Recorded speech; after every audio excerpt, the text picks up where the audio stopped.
can start it now. Thank you. Okay. All right. Well, we at least have that for summary for the minutes, so.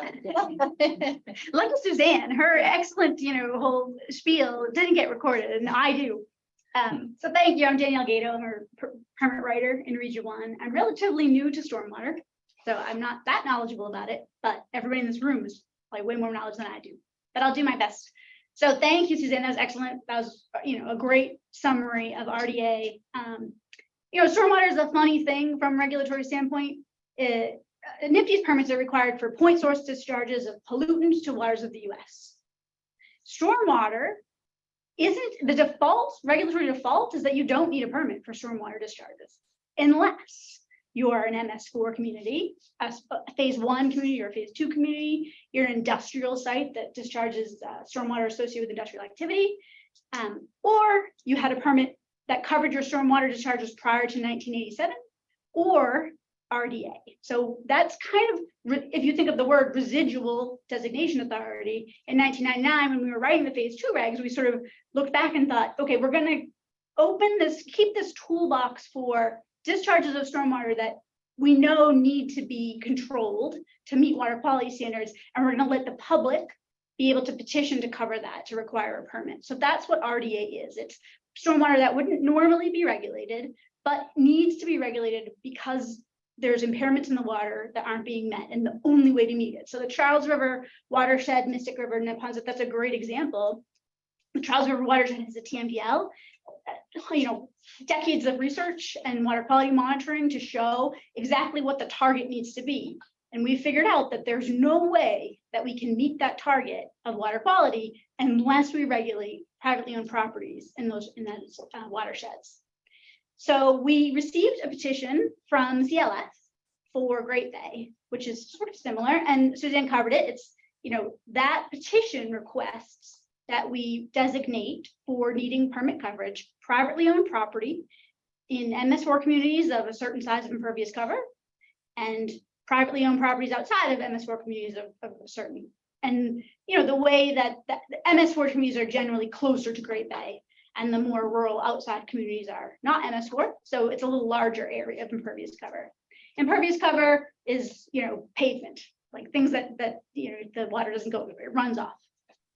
So that's generally what we have received as a request. We have not made a decision yet on how we should proceed. There are many options, in front of us, and an individual permit, a general permit that already exists that we expand, a new general permit, and we haven't figured it out. And the biggest key that we're trying to really struggle with right now at this moment is how, and you hit it on the head, Suzanne, how many properties are we really talking about?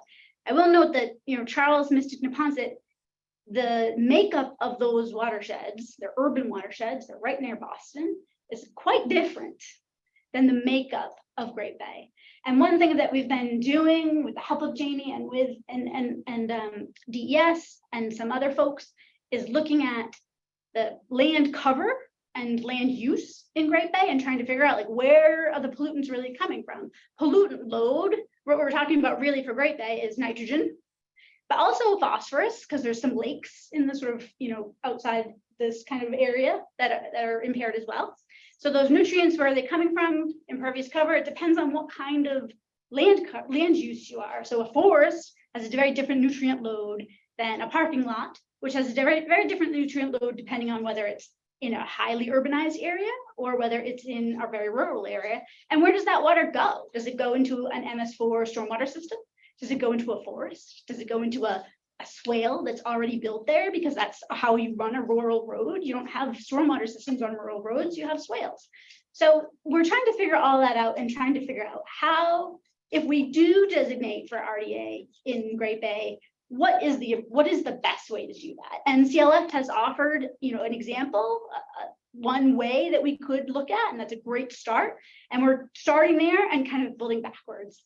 And one of the other things that we would like to do, which we're starting to do, we have some money to do it, which is crazy. We never have money, but it's time to, is to look at parcel, on the parcel level, not just land use overall, but actually who owns it, how many individually, owned properties. And the CLF petition very importantly, only at requests that we designate privately owned commercial, industrial, and institutional properties. So we're not talking about residential property.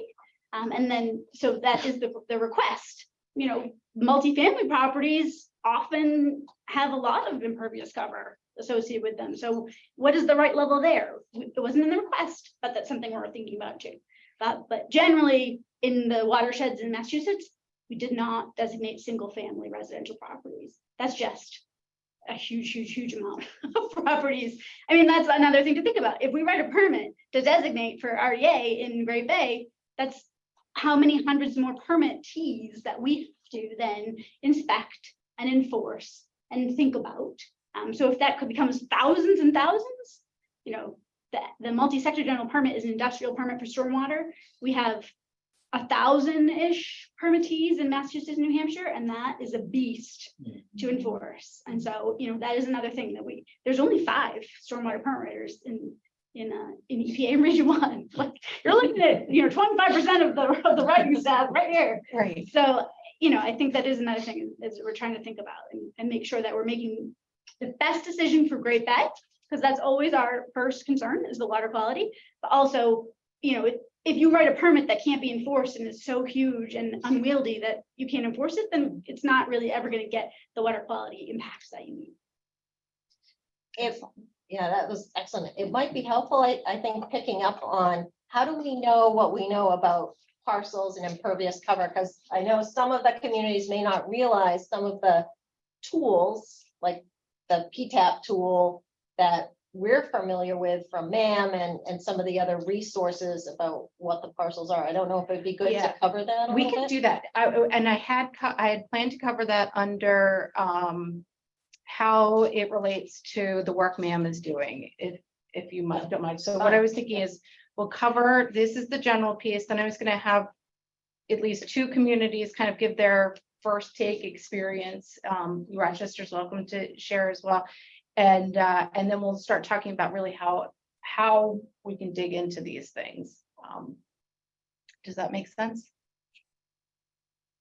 All right, then with that, I think we'll move on to item number 4. At the end, we're going to have questions and answers. We can cover all of this stuff. So let's move on to item number 4, what RDA means for the communities. I'm going to have Suzanne talk a bit about Portsmouth's kind of initial reactions, and I'll talk a little bit about what Dover's initial reactions are too. And we can open it up to the other communities. Yeah. Go ahead. So Portsmouth reviewed the petition from CLF, and what first caught us is a little bit by surprise, because Portsmouth has been very engaged, was a founding member, so to speak, of the Municipal Alliance for Adaptive Management. And we have been working with a number of the other communities here in the Great Bay Estuary, particularly Dover, Rochester, Wallingford, Milton, Newington, to invest a lot of money in understanding better what we think is the science for the estuary, in terms of let's make sure we put our money and our permitting structures so that they're well designed to deliver what we think are going to be the best resources for protecting water quality. We're all dealing with limited resources, and we want to make sure that whatever permitting structure we put in place, either locally or at the federal level, that we're going to actually be effective. Because there's no point putting roadblocks in if we're not actually effective. And I think that's a key, because you want to deliver a benefit.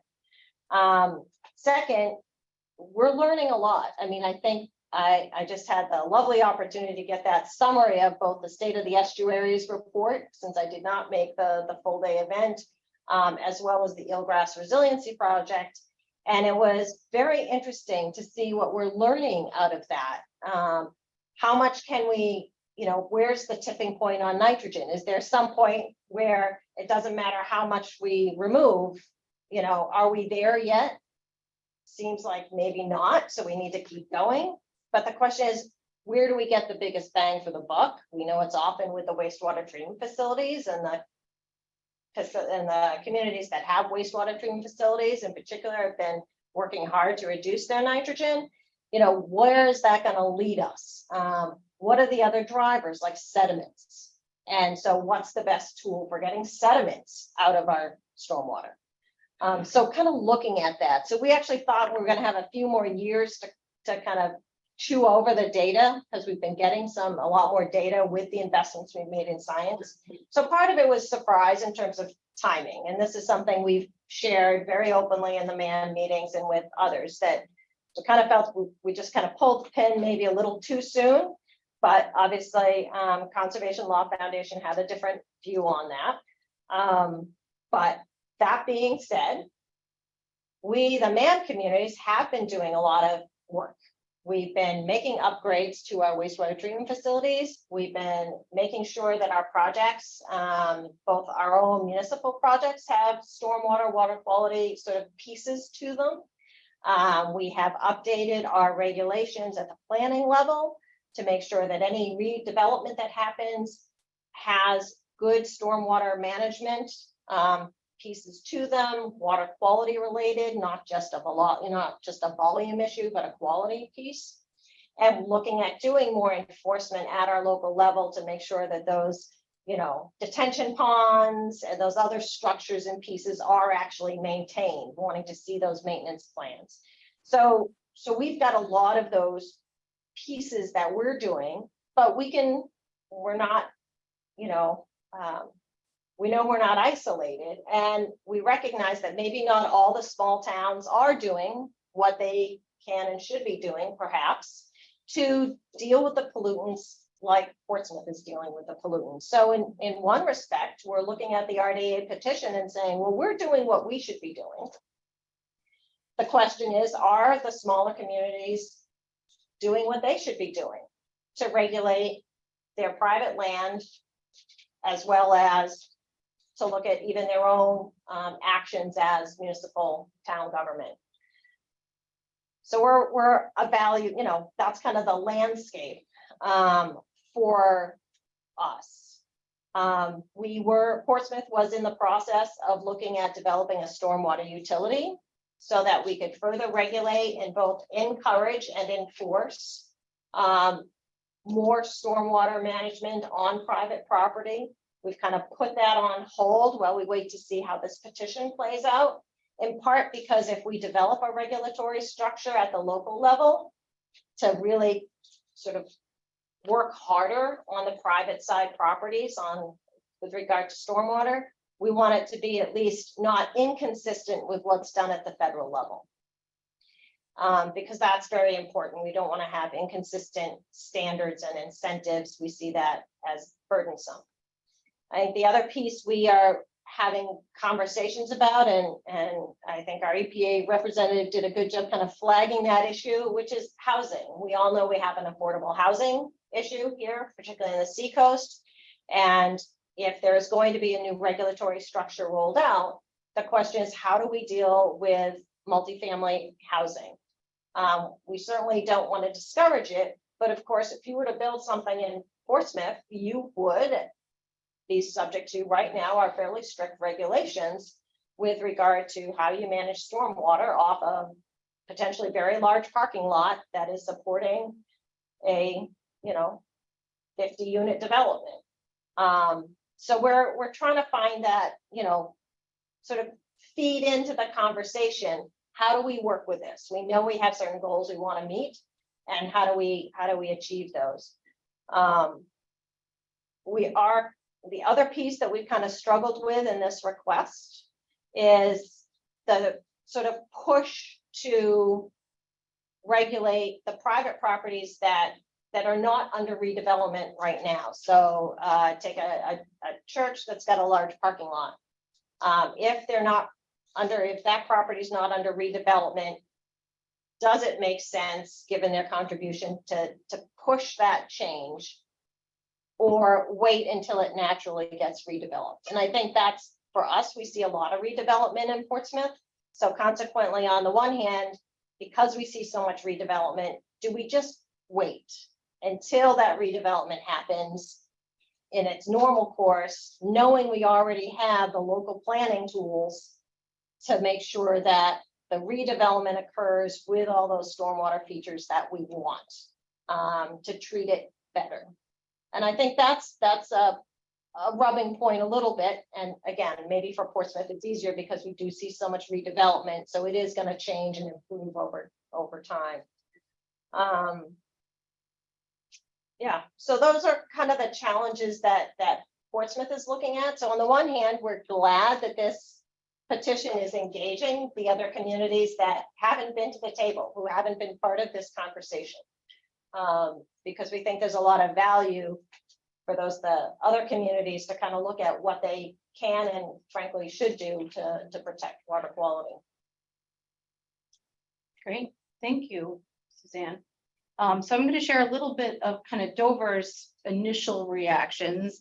I think much like Portsmouth, frankly, some of this is attractive because it does move beyond just the regulated communities that have the wastewater discharges to the upper or, to the rest of the watershed. So that's one thing that is kind of attractive that we've been talking about for a while, how to do that. Another thing, the petition, the way that it's written, and I think some of the goals really align nicely with what we are doing with our stormwater utility, which is incentivizing private development to improve water quality in order to get credits with the stormwater utility fee, credits from their fee. And the other thing that I think is kind of attractive, but kind of comes to what Danielle's points, is that I see it as a possibility. I mean, one of the hardest things that we face is trying to keep up with operation and maintenance plans on private property, even after redevelopment, and keep up with, the behaviors of private development is very, very difficult. So if this becomes an EPA issue with their enforcement, some of that is attractive to us because it lessens some of the burden. And I often actually look to the state and AOT permits, and they're short-staffed as well. So it's really, really hard to do this stuff. However, I will say that Dover has a huge concern about conflicting regulations or duplicate regulations or additional regulations or more hoops to jump through, because it's already a lot of permits that folks are going through. There's the MS4 permits, and we have local regulations that don't necessarily jive with AOT regulations. And so there's a lot out there already. And the concern is that having an additional level of regulation is just going to kind of muddy the waters more than really improve things. I think Dover, even though it's very, very difficult to regulate ongoing operation and maintenance plan, a community like Dover that's looking to do a stormwater utility is looking to really try and take on that lift. And so I'm hopeful that, keeping it local really makes more sense in that situation. But there may be other communities where not keeping it local, but where using the EPA as a tool may make more sense. So there's still questions to be answered. But that's kind of where Dover is right now. Now we are moving forward with our stormwater utility, and we've shared our proposed crediting with both the EPA and CLF. It's not rocket science. We're leaning on the performance curves that are already in the MS4 permit and make a lot of sense. Really kind of the stormwater manual that's being rewritten right now. So that's going to be how we would manage commercial development, which is what the RDA touches on, and for residential, which is beyond what the RDA touches on, we would be looking to use the tools developed in the Soak Up the Rain program through DES.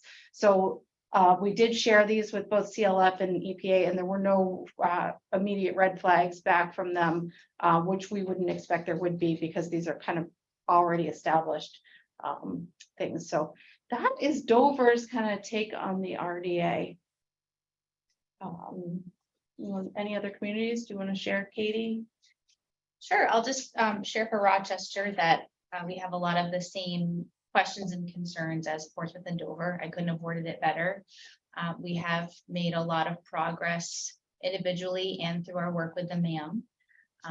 And also we have started exploring stormwater utility And this has raised a lot of questions and concerns on that process as well, and that is going to impact that process and where we go from here.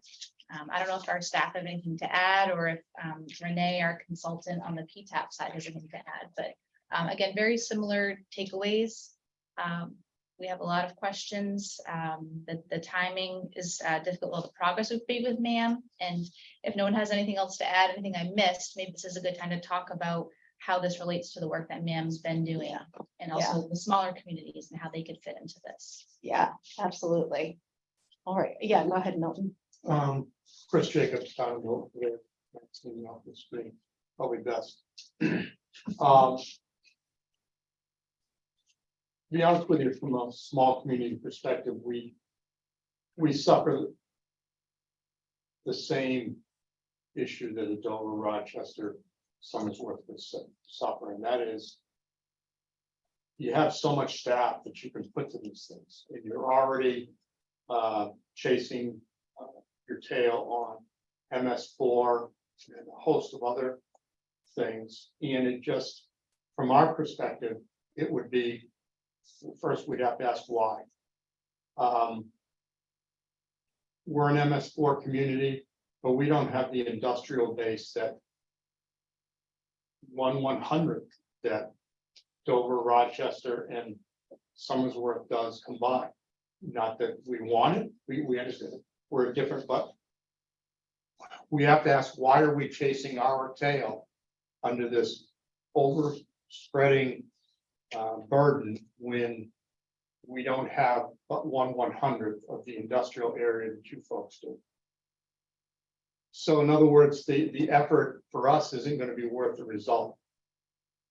The other thing that I would question is, and I never really thought of it this way, but we talk about the water quality in Great Bay and eelgrass being the thing. And I can remember going to a couple of the dredging meetings down in Portsmouth where we talked about, opening up Hampton Harbor, opening up Rye Harbor, opening up the channel in front of the Newington area, where all the terminals are. So one, I question, and I've never thought of it this way before, are we trying to improve the water quality in Great Bay, 100 feet off of Goat Island? Or are we trying to improve the water quality in the discharge of Great Bay across from Prescott Park? Why does that matter? Because if you're trying to do it across from Prescott Park, you also need to take that umbrella and pass it over somebody like, let's say, the Newington area that's developed there next to Commercial Drive. Because we'd look like Milton's industrial development would look like a postage stamp in comparison to what Newington has. In other words, it would be far more productive to go in that direction. And I haven't heard whether a Newington is going to be under this umbrella. Yeah. In other words, if they're just looking at Great Bay, the bowl, and not the outlet, the river, then. Oh, no, it goes all the way down. So yeah, Newington's involved in this. Okay. And Total And I Nitrogen, know they are. and then also it would, it yet to be seen, but I would Right. imagine they would be. So I mean, that from our perspective, that's always the if you will, the feeling as the small fish in the pond. Why are we being fished out so heavily? I mean, we have issues like the Milton Three Ponds Dam, and we're pushing to get DES to make improvements there. Why? Because it's a big issue for us. The water body is our industrial base. If EPA or somebody came and said, we need you to shut down in Dover from the upper square to the lower square for at least a year so we can look at the bridge, you'd be crying foul. Well, that's the way we feel about the dam. Milton's taken that extra step. I heard you say your communities, you're doing a lot of things. We just received, it was painful to complete the paperwork for the $100,000 grant to go and really test all of the Milton Three Ponds, where the three major channels come in to see what we are generating, to see what we're giving and what we're sending down river. So we're really trying to be proactive. And it's kind of frustrating to see yet another level of federal bureaucracy, EPA, thank you, no offense, but it's just, we think we have enough programs already. I don't think we need another one. And I'm a doubting Thomas in that even though they say, well, it'll be up to the industrial users, you got to somehow know there's going to be a trickle down to Gretchen's office and in all of our offices. That's what I'm seeing is, oh geez, we can only get so far in this permit. Can the town administration, can the town planner help us finish? We don't. Oh my God, there's always a tumble down effect. So maybe I'm sounding like I'm frustrated, but it's trying to point out that there's, I think we've made great strides since my first meeting on the MS4 permit way back in 2007. I think we've made great strides. I'm almost wondering how we didn't do it for years before then, but it just, does the Conservation Law Foundation, is the effort to do this like to change 100 years worth of industrial development in a 5-year period of time or a 10-year? It's almost catastrophic. If the CLF was more involved with, hey, we think you should do this, and we'll partner with various people and show you how the permit's done. No, they just push the button, push EPA's button, the permit comes out. There you go, communities choke on it. And that's where I take a real, I have a real problem with people that bring us problems, but don't bring us possible solutions or don't want to be part of the solution. They think we all get them just because they're pointing out that there's a pothole on Main Street and you want to send me an email every morning about that same pothole. You're not part of the solution. You've then become part of the problem. And with that summation of frustration, I will cease. All right, any other communities want to share your initial takes, or we can move on? Well, yeah, we can do, I'm sorry, I keep pushing, but let's do what let's go, how it relates to the work that MAM is doing. And I think building on what Chris just shared, I think it's important to say that MAM and today and things like that are these unique times that we do have CLF at the table and we do have EPA at the table. And I hope that folks aren't discouraged by what's happened. And I will say, Suzanne said this a couple of times, but I'm going to say it again. The timing was a little surprising because I think we feel like we've been working together in this very collaborative way, making progress, funding a lot of the science, working on our adaptive management plans, funding PTAP to start finding out really what levels we are reducing. So the timing was off because it was kind of contradicted some of this very collaborative work that we're doing. But I may be naive. I think probably some folks would accuse me of that, but I don't want to get discouraged. I want to say, let's keep working through this. Let's keep working together, keep having conversations like this so that we are getting solutions that make sense and actually reach the goals that we're hoping for. And so I'm going to move on to some notes that I had for opportunities here. Hopefully this is an opportunity to continue to keep this collaborative work together like we have today. We have more turnout today than we've had at some of our other meetings. So it just tells me maybe this kind of generates some of the interest in working together.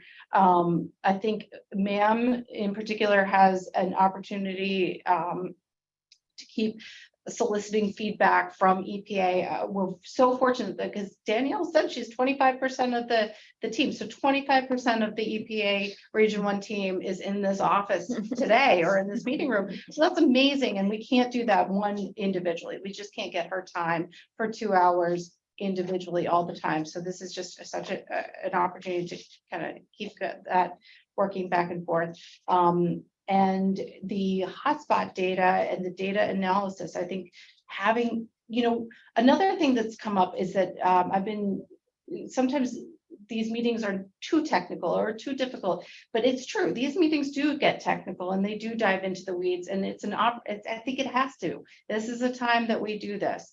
And so, you know, I think we can continue to work with the folks at the Stormwater Center, looking at the data that's there, help, you know, guiding some of the discussions and assumptions that have to be made when you look at this data. So I really do think MAM has some opportunities. I'm going to continue, let others speak, and then I'm going to turn it over to Daniel McAdam to actually show us some of the data that they have and some of the modifications that have come about as a result of some of our conversations we've had. So before I do that, other folks want to chime in? I just want to say there's a hand up. Oh, yeah, go ahead. I assume you're talking about me.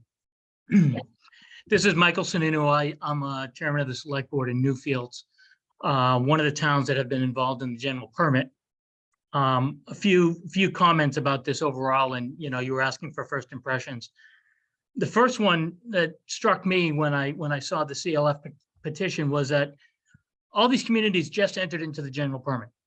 We've all been taking steps, large towns, small towns, to try to enact certain changes to meet the goals of the general permit. We certainly don't know at this point in time how effective that has been. We've only just entered into it, you know, 12, 18 months ago. And yet now we're being told that we need to do this in order to meet those goals. I don't find that as a good way to set regulatory standards, given that we have no idea how effective any of our actions have been yet. Certainly, if our actions are not effective, I think other approaches need to be taken. But I find certainly for the communities that entered into the general permit to say, no, this is okay, this additional regulatory burden at the local level makes sense, really basically says we don't care how effective or not effective the actions taken under the general permit are. I don't think that makes sense for small or large communities. Second comment about this is with respect to the general permit as well. In my opinion, this is changing the deal. If for a lot of communities, and I suspect especially a lot of the smaller communities who came under the general permit and agreed to abide by the terms of the general permit, if you had said to them, we're going to include an additional regulatory burden that creates further restrictions on all your commercial and industrial development, including potentially multifamily development, I think a lot of those communities would have said, there's no way I'm entering into this general permit. I think a lot of the large communities might have had serious concerns about the development potential, the impacts of that. And so I do see this as, before the ink has even dried, changing the deal. And it surprises me that the communities under the general permit would consider that this is a good idea to support and pursue instead of oppose. The third thing I want to just, and I don't know the answer to this, but with this type of regulatory request, would a cost benefit analysis be required? Because I see tremendous amount of costs in implementing this type of a regulatory burden coming from the federal government down to the local level. You know, I don't know how you calculate the benefits, only because we, again, as my first point, we haven't even seen the effectiveness of the agreements under the general permit. If there is a cost benefit requirement here, I tend to see how this is going to achieve that burden. As somebody else mentioned, you know, the impact here on housing development, especially in the Seacoast, which is a serious problem across most communities. We don't have enough housing. We don't have enough housing in the region. We don't have enough housing in the state. I fully expect that if a regulatory burden like this from the federal level at the local level is actually followed through on and implemented, that we should consider that this is quite possibly going to be something that's replicated throughout the state and throughout the region. The impact on the housing issue that is a statewide issue could be quite burdensome. Lastly, I'll just say, I don't know, but I would imagine something like this might be open to a court challenge as a regulatory taking or some other imposition from the federal government at the local level. I just have serious questions about the benefits of this, the evaluation of why we think that this is necessary at this time, and the legal implications of this. And it just surprises me that so many communities that agree to the general permit suddenly seem to be supportive of this as a measure when we have no idea how effective we've already been. So that's my 2 cents as an initial comment. Great, thank you. Yeah, go ahead.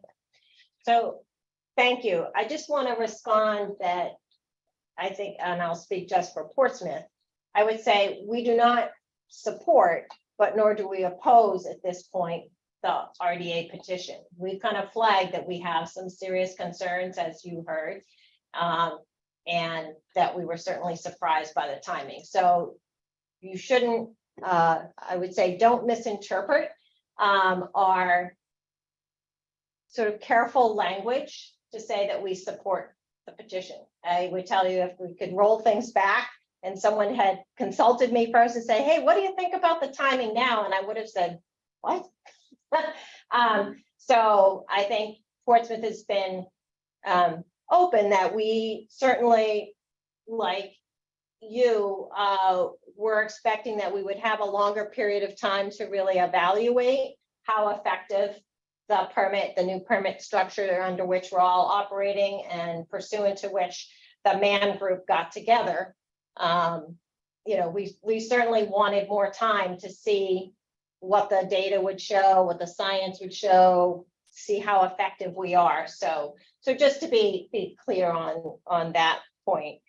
And then I wanted to pick up, I think, on a point that Gretchen made under her, what is MAM doing, and how this group has come together. And I think it's so important. One of the things that the MAM meetings have done, it has allowed this one-stop shop, so to speak, to have representatives from the state, from the EPA, from our other partners to be in the room at the same time, because none of us have extra time to give, and to be able to speak to multiple communities about these issues and in some technical depth sometimes has really, I think, been one of the greatest benefits, because we learn things from each other, and it allows the regulators, and as someone who sometimes is a regulator as well in my position, to actually get some of the answers that we're looking for and to engage in that learning process, and hopefully shaping the regulatory environment more effectively than we could otherwise alone. So just to kind of give that sort of perspective of what we think we've gotten out of MAM and kind of dividing some of the workload. So. Great, thank you. All right, anyone else? This is Brian. I think I switched, or Danielle wanted to share something. So I tried to make her co-host. Daniel, yeah. Daniel. Sorry. So it's okay. And he's off screen. So yeah, are you able to share? Yeah, I'm all All right, set. then I am gonna. Gretchen, can I just say one thing? Yes, please. I just wanted to note that thank you to Milton and also to Newfields. One of the things that we are really struggling with, and again, we have not made any kind of decision. This is not imminent. We're coming down the pipe at any moment. But to be clear, you hit on exactly one of the things. We can't drop a permit on a bunch of towns that don't even have MS4, regulatory sort of structure. The town administrator has never heard of stormwater, and now we're asking, private properties to deal with it. So that's part of what we're dealing with in Massachusetts as well, is trying to figure out, we don't want to just drop a permit and say, good luck. Like, we need to think about all these tools that Dan's about to show you about how we can help people sort of if we do get a permit, or even with your MS4 permitting, how can we work together on, the infrastructure that's needed to meet water quality goals? So that is something that you have hit on it, and we are incredibly sensitive to that. And I do love this forum for hearing, it's hard. You can put out a workshop and nobody attends, especially for EPA. Nobody wants to listen to us. But so it's so great to be able to hear from you all. And I really appreciate your thoughts. Great. All right, Daniel, you have the stage Yeah. for a minute. Do you want Should to I set this up? preface this? So you guys asked for solutions, and that's the business that we're in. So, We're here- yeah, Jamie we're from here to the develop UNH solutions. Stormwater Center, yeah. So at our last meeting, one of the things that we talked about is, there's all kinds of questions and all kinds of speculation about how many properties does this affect? How do we, where do we classify those properties? Where do apartments and multifamily apartments fall? And these are all the types of questions that we really need to start to grapple with. And it's really hard for me to do that without having something tangible, without being able to look at something, even if it's imperfect. And so you'll be able to see that by the end of the day, the magic that Daniel has actually implemented to put together a queryable list. What's that, ChatGPT? And we wanted to just start there and just walk through an example, just to start to give you exposure to, defining the walls and defining the limitations and what we're actually talking about. And so, granted, this isn't an EPA analysis. I'm sure that you'll do similar things, but we wanted to start to open the door so we could start to kick the tires on what it is we're talking about. So what we did is we took a lot of the existing GIS information. We're really thankful to PREP. They're every 5 years to give us updated impervious cover, and that's really what we're talking about. So the impervious cover layer that we have for the Great Bay at a 1 meter resolution is really critical, and it's the driving force behind this analysis. Over that, we took the parcel data from Granite and we overlaid the parcel data on top of that, so we can start to look at, again, what this means. And I forget what we did with the buildings. When the buildings were identified, did No, you that take was- those out? That's different. That's different. Okay, I'm confusing some of our efforts. Why don't you kind of call it up? And we thought we'd work through Dover just because you're always a game, and I don't want to pick on anybody That's that Let's I see. can't Let's see what apologize from to. you. There's no words. Yeah. Nothing you haven't seen.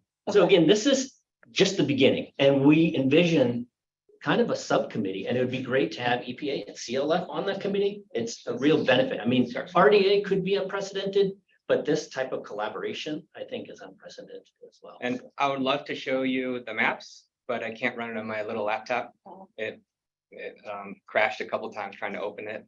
There's a lot of data layers. It's a lot of data.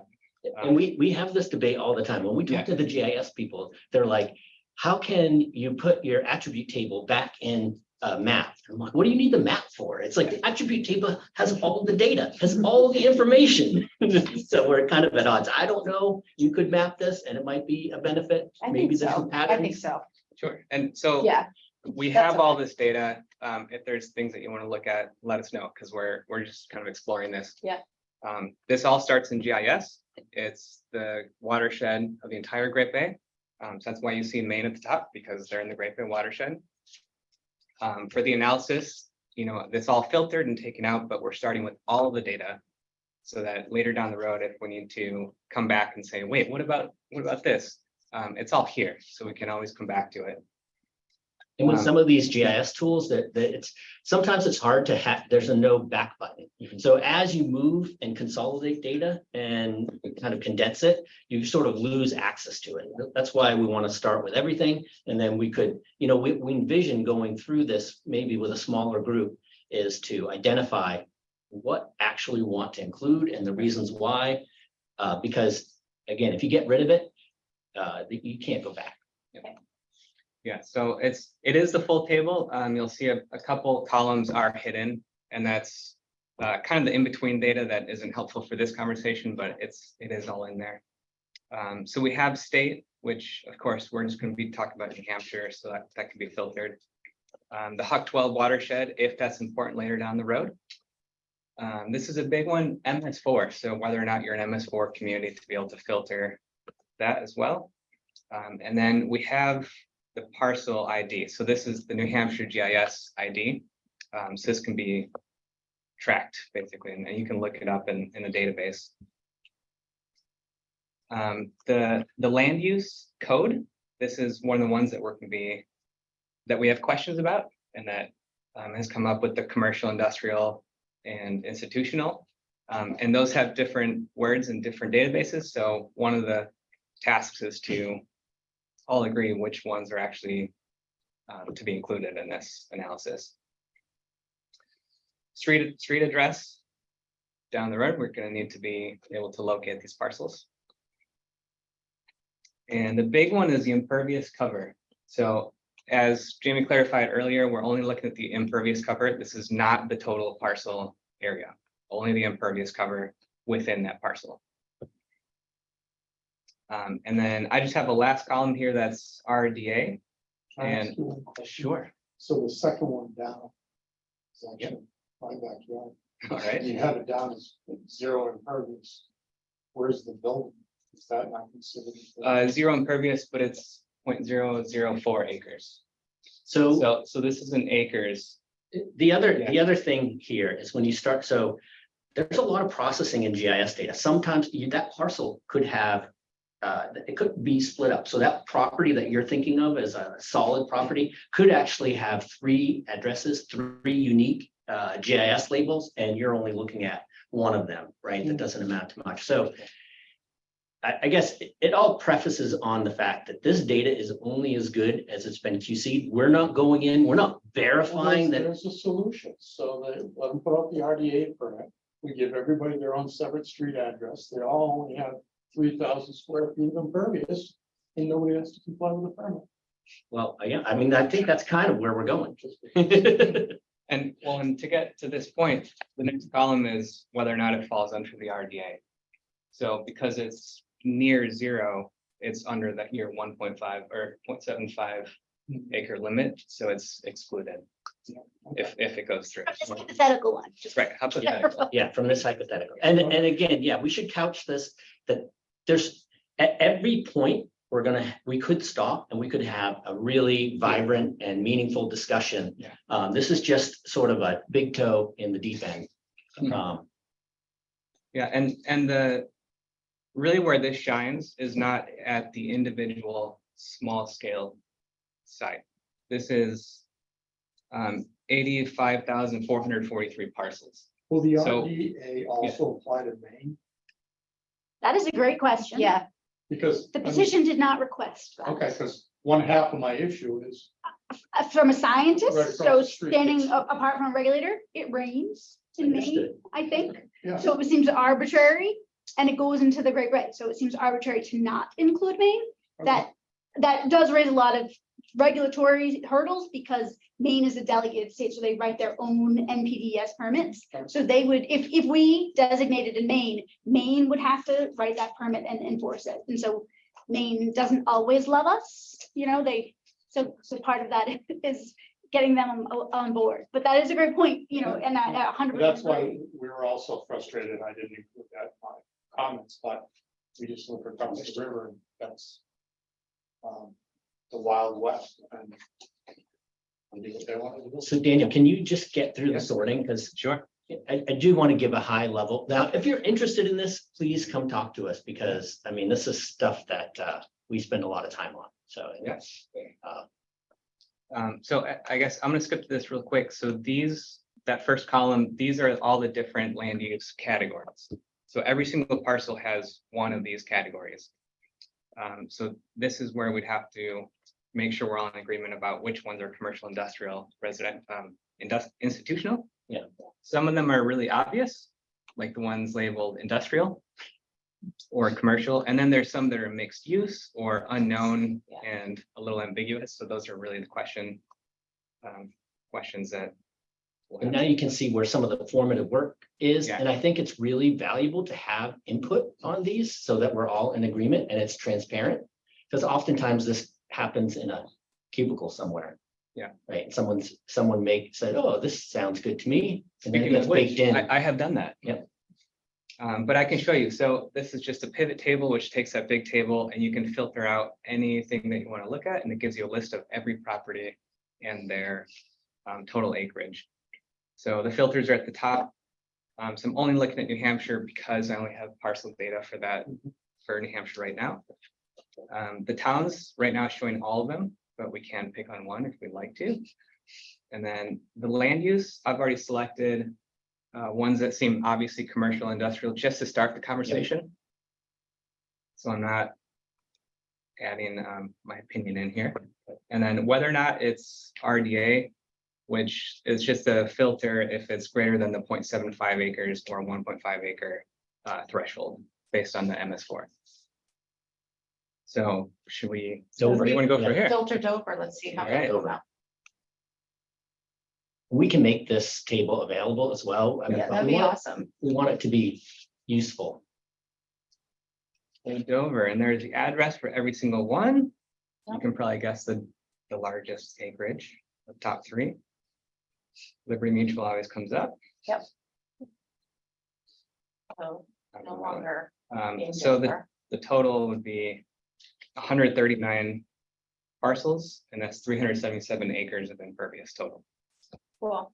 And then I think, you know, digging into this later, it'd be worth it for me to look at what that map is and to see how many of these properties like Liberty Mutual that already have a bunch of BMPs. Yes. and things like that. And that's the thing, that's Right. not that this analysis doesn't assess, it'll give you the final, but, you know, we kind of look at this, the split, if it has treatment, then it's conforming, as long as it's conforming with the up-to-date regulations, right? If it's non-conforming, then it might need to be updated. Well, Quick question about the database. Now, I know that you're covering basically all of the private entity parcels, but does the database actually include the municipal parcels that don't fall under the request, but you have in the database? That's a separate database that we've already provided for, so those are what we kind of, and they aren't Mention MS, it. he's not an not MS4. MS4. I think it's because, are you guys, Newfield is not an MS4, right? We are not. So the first time that these databases ever came around is when we were really doing this for the MS4. Right. All of that info is available Yeah. for you. And then we, The reason I asked, because it would be good to know if you guys are playing with the database. Yes. How many municipal parcels and of what area versus the private parcels are we talking about actually not having to comply under this permit that normally would comply? Yeah, I'm curious because, without a doubt, certainly in Newfield, some of our parcels, the school, the town hall would probably be required to comply under the permit if it wasn't exempting municipal.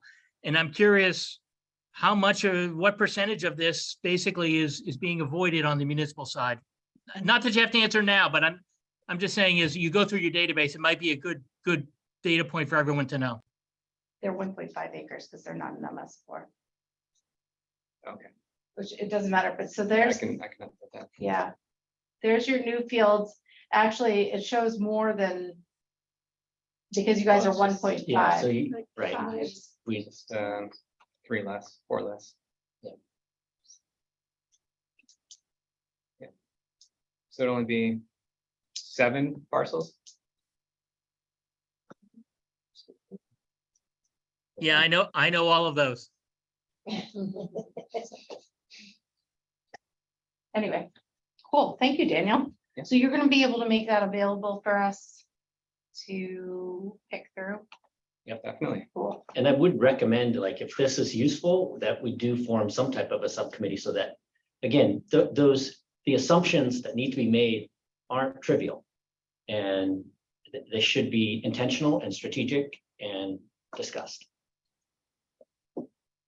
So can I just add to that real quick? So probably those land use codes come from assessing departments and how, Yes. so just when you bring that group together, Yeah. probably include your assessing officials. So I'll preempt maybe your conversation. One of the things that we're not doing here, and one of the things that I'm gonna run really fast away from, is validating and verifying that that property, one, exists, that it's accurate representation, and that the land, the ownership hasn't changed, right? So you think there's a tremendous, tremendous amount of work here validating the data set.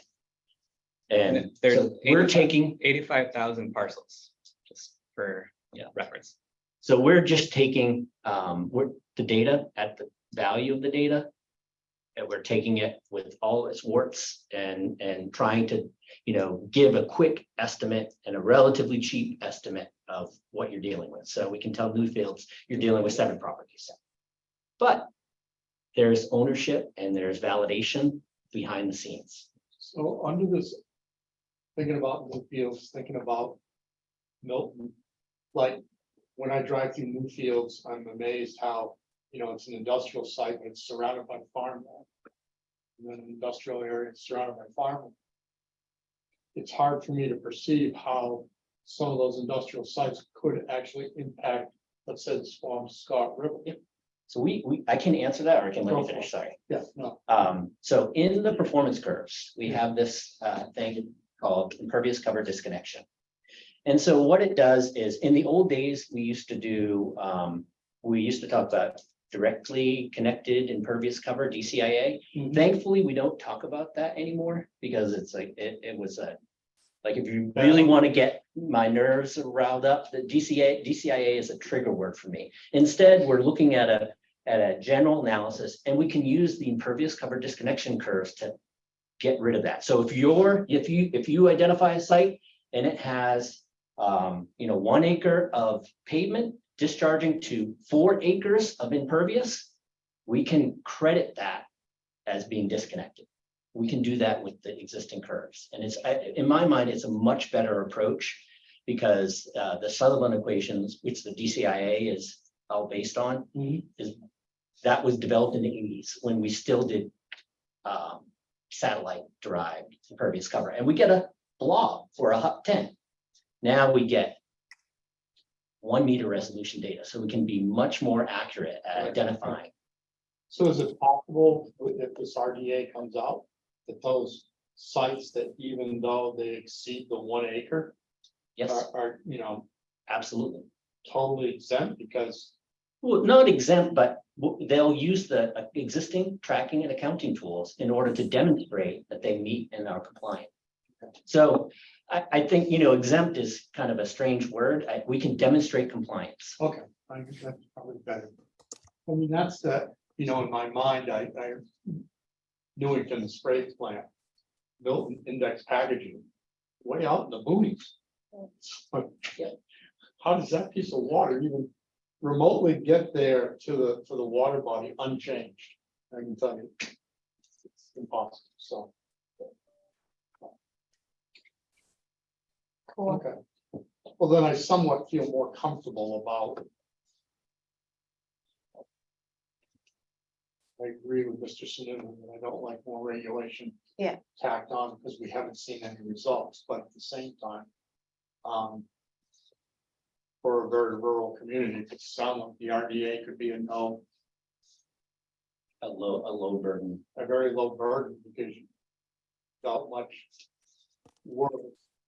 You could, So, and I just have to say this, because I really appreciate, like, one of the things that you said, Chris, that I appreciate, and I think we need to look at is the potential for trickle down burden, because on the surface, it doesn't look like this is going to burden communities.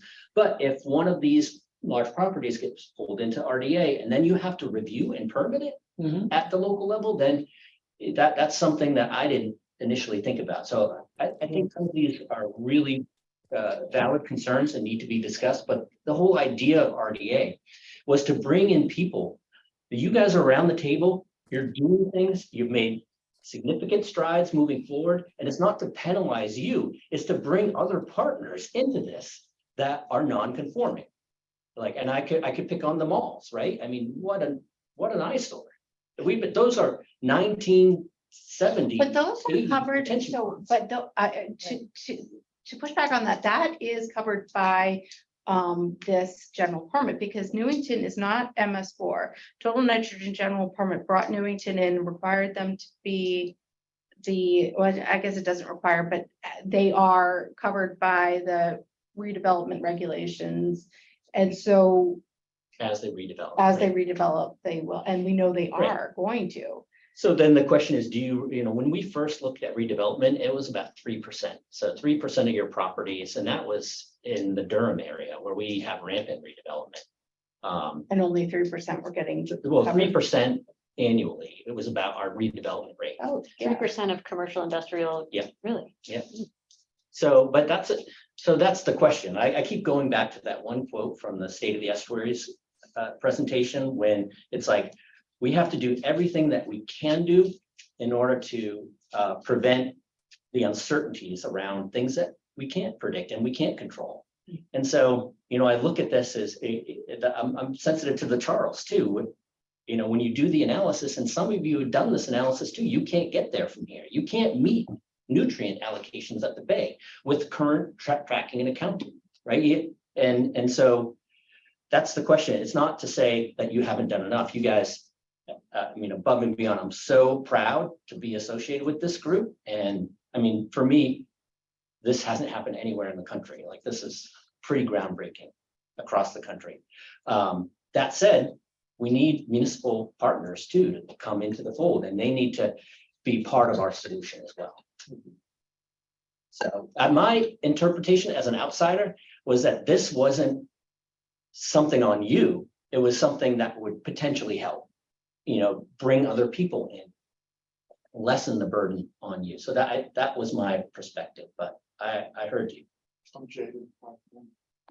I heard you, Thomas, or should we say Ernie? Yeah, they're doubting Ernie. Chris always comes up on the Zoom as Ernie Kreveling. So So is no longer, No longer Ernie. no longer in Raymond. That's cool.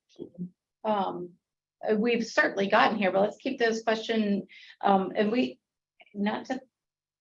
but Melissa's here too, if you have questions about timing or any of that on the CLF. And we've got some number of folks from the state here as well.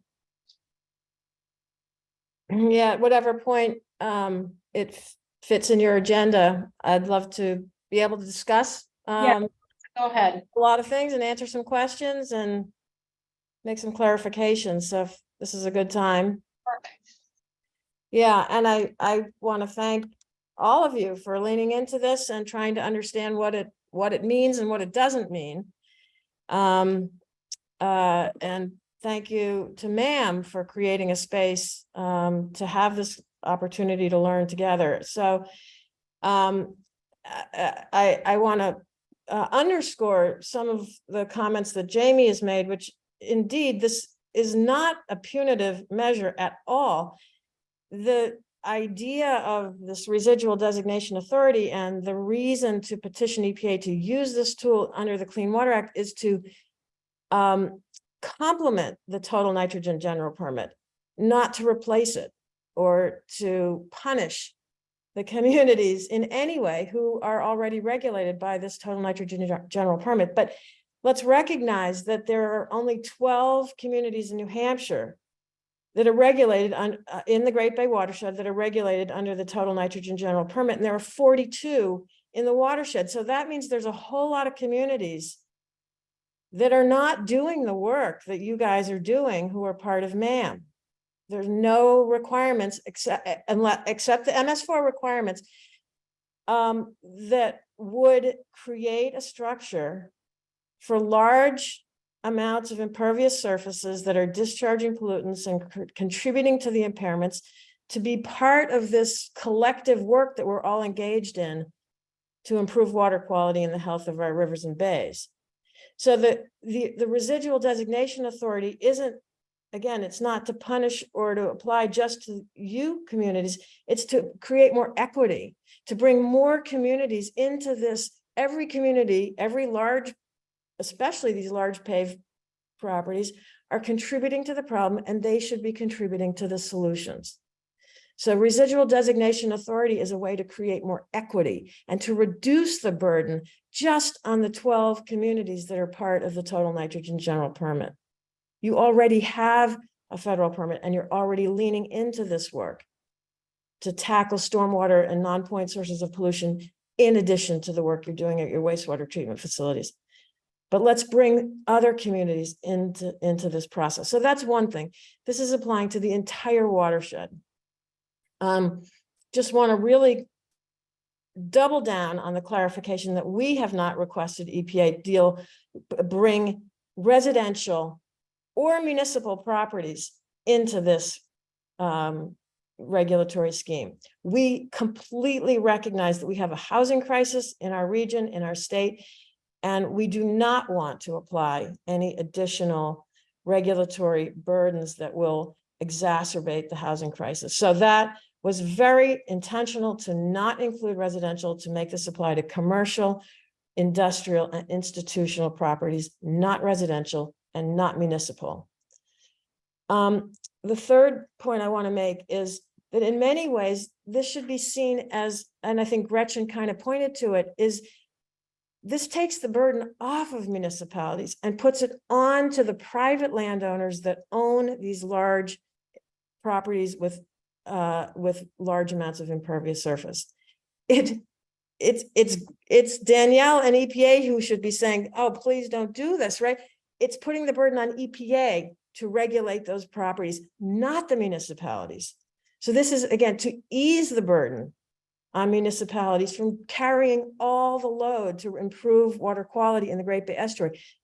You people around the municipalities represented here around MAM, and many of the municipalities that are not part of MAM, we wish they would be, whatever.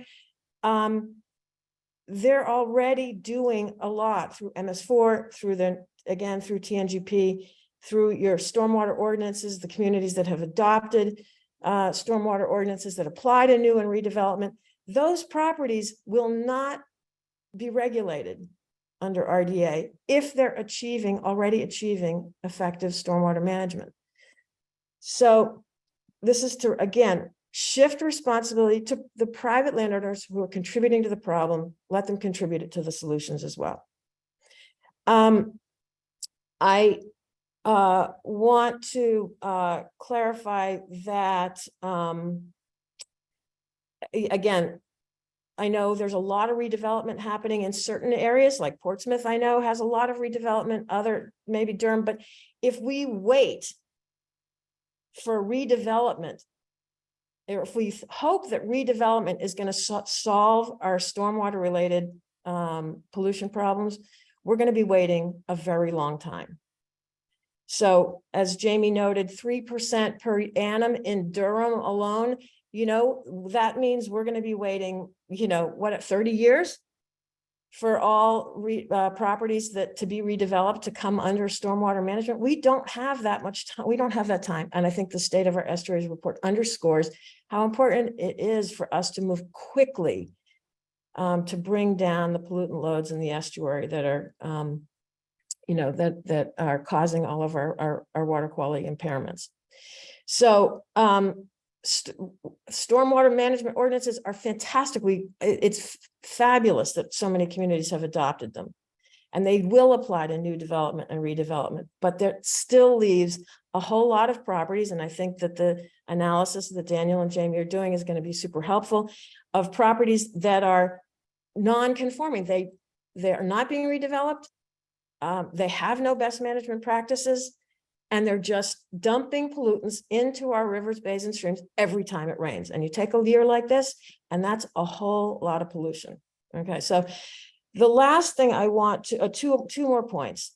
One is that Maine, 10 communities in Maine that are part of the Great Bay Estuary, absolutely should be doing the same kind of work that New Hampshire communities are being required to do under the total nitrogen general permit. Well, actually, there's only 3 that have wastewater treatment facilities on the Maine side. We are talking with Maine DEP. We are expecting that as DEP, which does run its own NPDES Clean Water Act program, as they those permits come up for renewal, that they will be looking at the same kinds of effluent limitations and stormwater management, integrated kinds of stormwater management programs that the New Hampshire communities are doing now. So those discussions are underway. We are also talking with Maine DEP about our residual designation authority petition, and we hope that we can create some equity on both sides of the state line. But they are, as you've noted, they're really different. New Hampshire doesn't run its Clean Water Act program, that falls to EPA. In Maine, the state does run its Clean Water Act programs. The last thing I want to say is that we really view the residual designation authority petition process as a way to incentivize and encourage the development of stormwater utilities. And we do not intend, we never intended for the residual designation petition to undermine those efforts. We recognize that a sustainable funding mechanism and a systematic way to manage stormwater at the local level is by far preferable to a federal RDA permit. For one thing, residential properties will be likely managed under a local municipal stormwater utility, which they would not be under this construct that we've asked EPA to develop. So a local stormwater utility will be far more effective at reducing pollutant loads, we think, than a residual designation program. So we want to encourage and incentivize municipalities to develop effective stormwater utilities.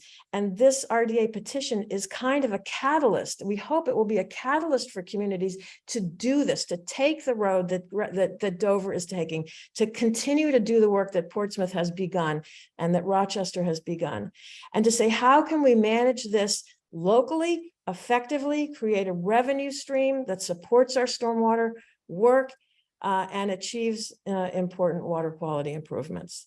That's what we want to incentivize, not undermine.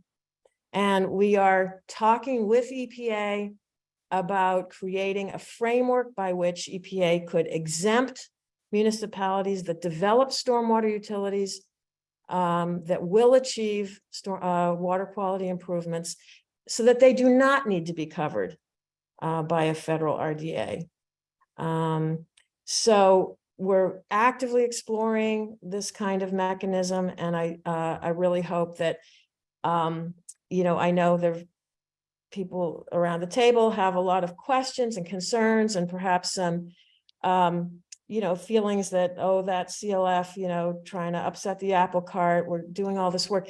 MAM communities are doing great work and it's awesome, but there are 42 other communities that aren't doing this work. How can we bring all the communities on board and create equity, encourage you to do the work that you're doing, continue pressing for stormwater utilities so that we have more communities and more properties around the estuary that are contributing to the problem being part of the solution. So that's a couple of clarifications. I'm very happy to answer questions.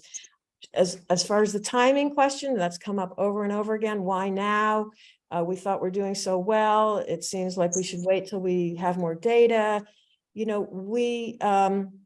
For one thing, what we know about the process for developing a residual designation program is that it takes a long time, years and years and years, which will probably be well beyond what we have 3 more years within this first 5-year permit period of the TNGP.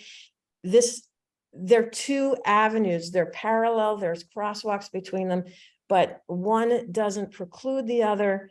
They're both ways that we can, use the tools we have under the Clean Water Act to make headway. So there was not, the timing wasn't because, gee, those people at MAM aren't really doing, the work that needs to get done. We're not seeing improvements. We're hoping that we know we're seeing great improvements on the point source side, right? The State of Our Estuaries report demonstrated that we're seeing lower nitrogen loads now than we've seen since we started measuring. That's great, but we know that the stormwater piece is our major problem now. We need to use all the tools in the toolkit. to do this work. So this is another tool, and it's not, the timing wasn't because in any way a critique of what MAM is either doing or not doing. Great, thank you, Melissa. I encourage folks, if you have questions for, please. Yeah, this is Brian here. I know Suzanne touched on this a little bit, and I know Melissa mentioned that, looking at exemptions for the stormwater utility. The one point that, Suzanne said that, we were pursuing the stormwater utility. We've got our analysis done. And, we're putting it on hold at the moment, but it's in no way put away. The whole point, financially, when you're talking about, it's not, the residential properties that would fall under, the auspices of a stormwater utility. It's the big properties. So our whole point, and certainly exemption sounds, for those with utilities would sort of just cover it, and then we proceed with stormwater utilities. It's really the big properties. So if we say to a big property, you're getting equivalent, 12, or 20 equivalent residential units, you got to pay your monthly fee, they're going to say, well, we also have to do this permit effort ourselves as well. So it's that if there's duplicity there, that's the whole point, that, we've gone through the financial analysis. And if by chance, the residual designation were to apply as well for the big properties, they would essentially, probably drop out of that. So then we'd have to reassess, our metrics and that. So that's basically the point we are making, and kind of waiting on the process here. Yeah, and what we're saying is that if those large, commercial properties are going to be required to do stormwater management through your municipal utility, then they would, and your utility meets the kind of guidelines that, that merit exemption, then RDA would not apply in Portsmouth. Okay. Thank you. All right. At least I guess I have to clarify that we would request that EPA not apply RDA in Portsmouth. It is not up to CLF to decide how our RDA rolls out. The ball is in EPA's court. We have asked EPA to explore the use of this tool.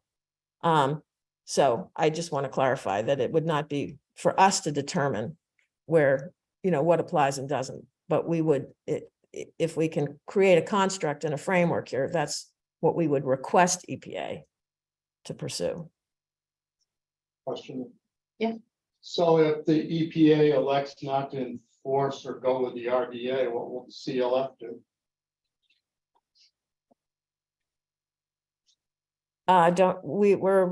We'll cross that bridge when we get there. You haven't talked about that? You don't have an opinion on that already? I don't. Hard to believe. Thank you.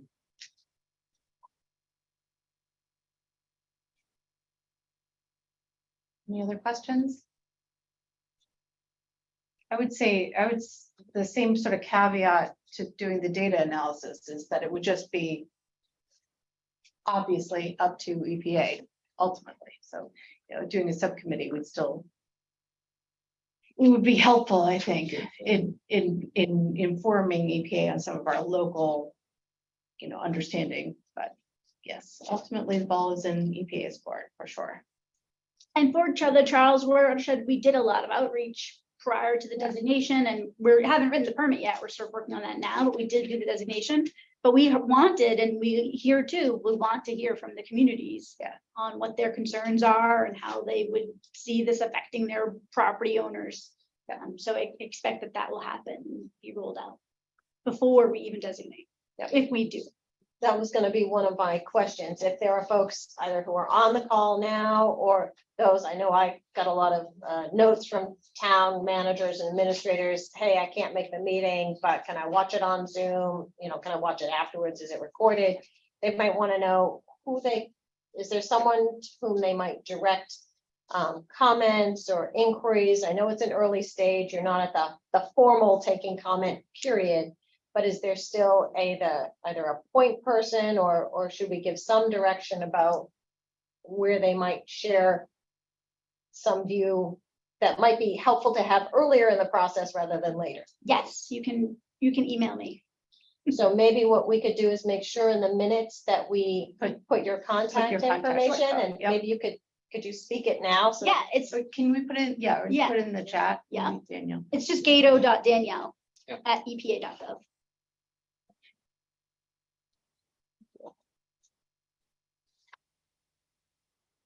And one of the questions that I have had in the back of my mind as we look at the broad number of communities who we don't hear from and see at the MAM meetings is, I don't know how many of the other communities have updated stormwater regulations.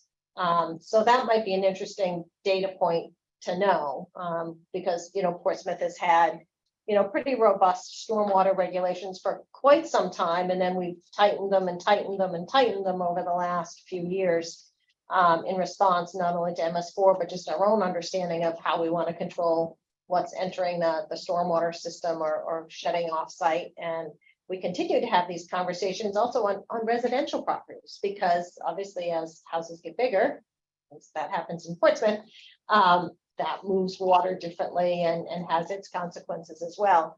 So,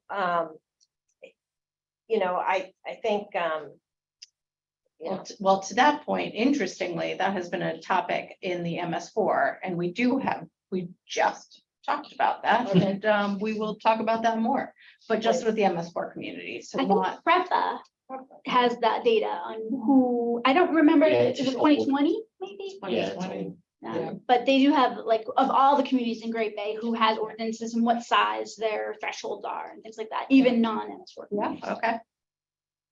because I think that Thanks does again to come Brett. into play into the conversation about are we Absolutely. moving fast enough and what we might see for turnover and redevelopment.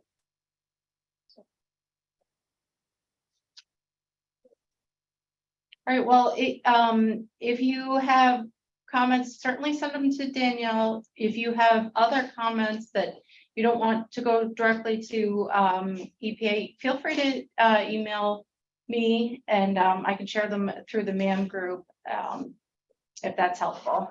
And I know that this will just be an ongoing conversation, continued conversation. Do we want to talk about next steps, or?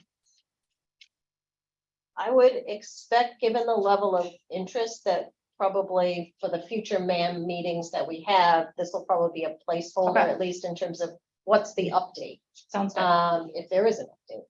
But at least there's a placeholder on our agendas for That maybe sounds good. update or evolution of discussion or.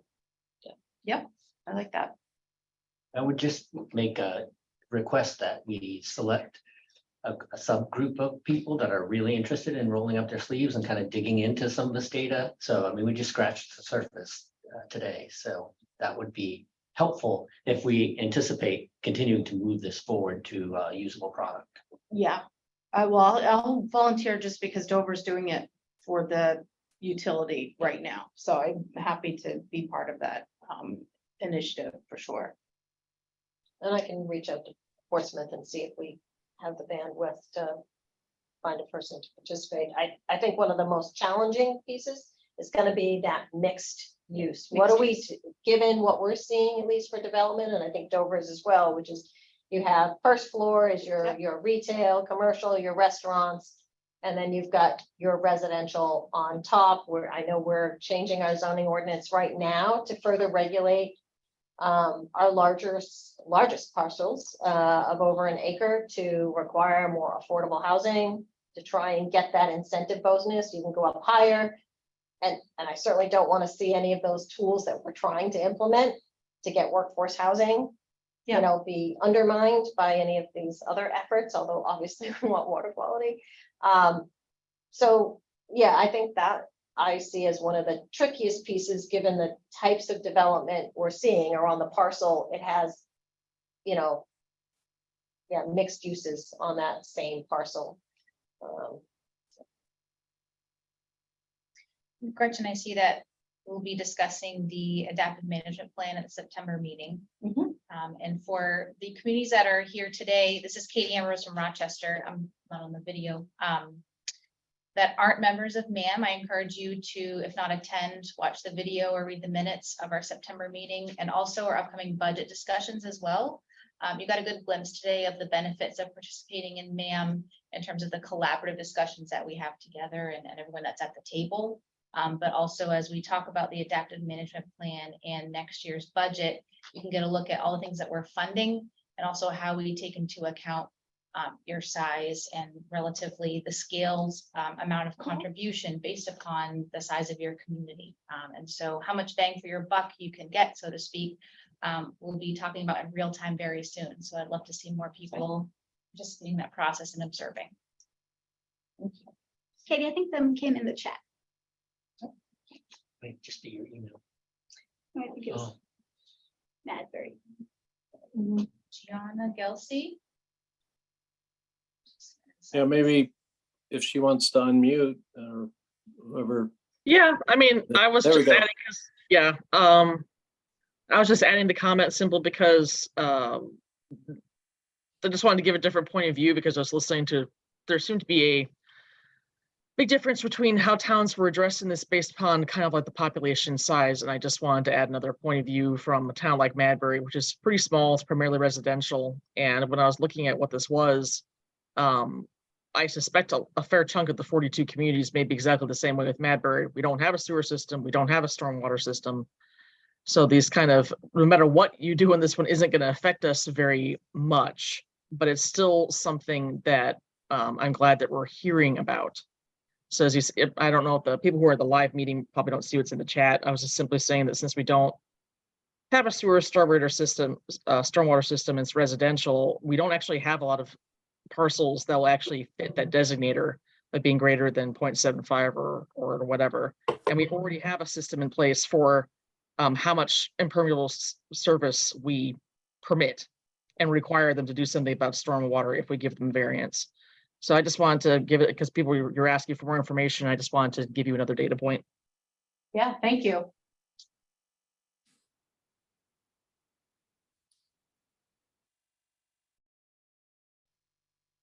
Okay.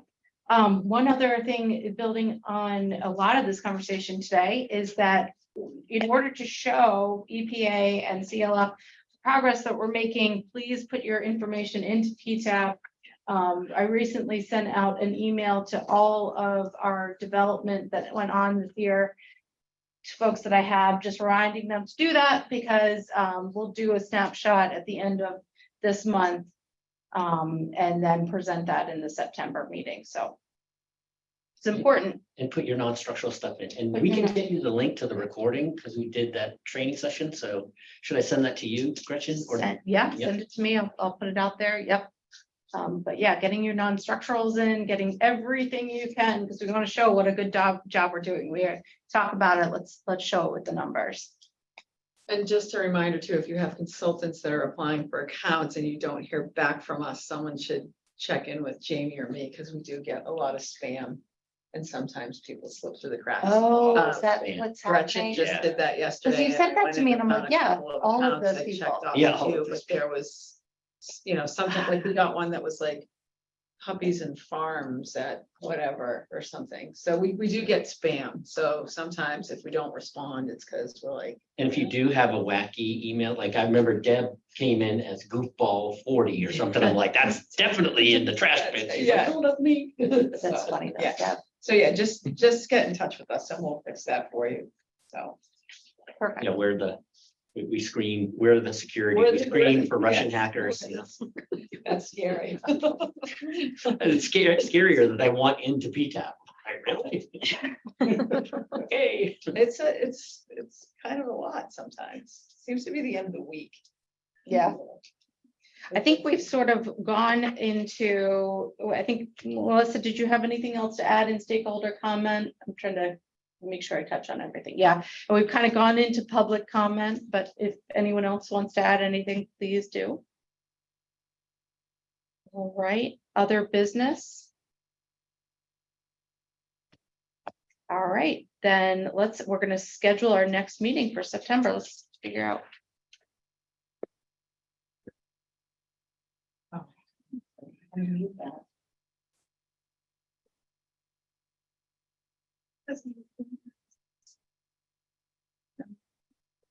What is that? Let's see, September. I'm open on the 14th, 21 or 28th. We seem to be sticking with Thursdays, so.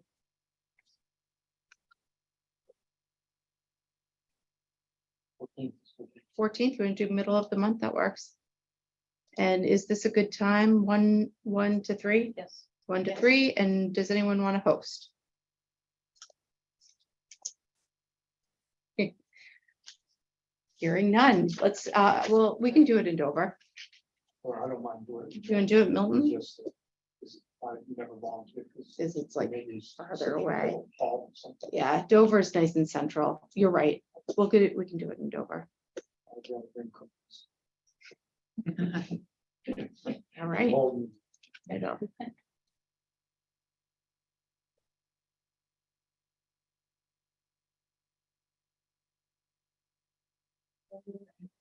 I'll send out an invite. Again, we'd love to see any of the folks that are here today that aren't typically at the man meetings. It will be a great meeting talking about our adaptive management for the year before, so. Thank you all. Motion to adjourn. Second. All right, we've got a motion and second. All those in favor? Aye. Aye. That's it. Thank you. Trying to think of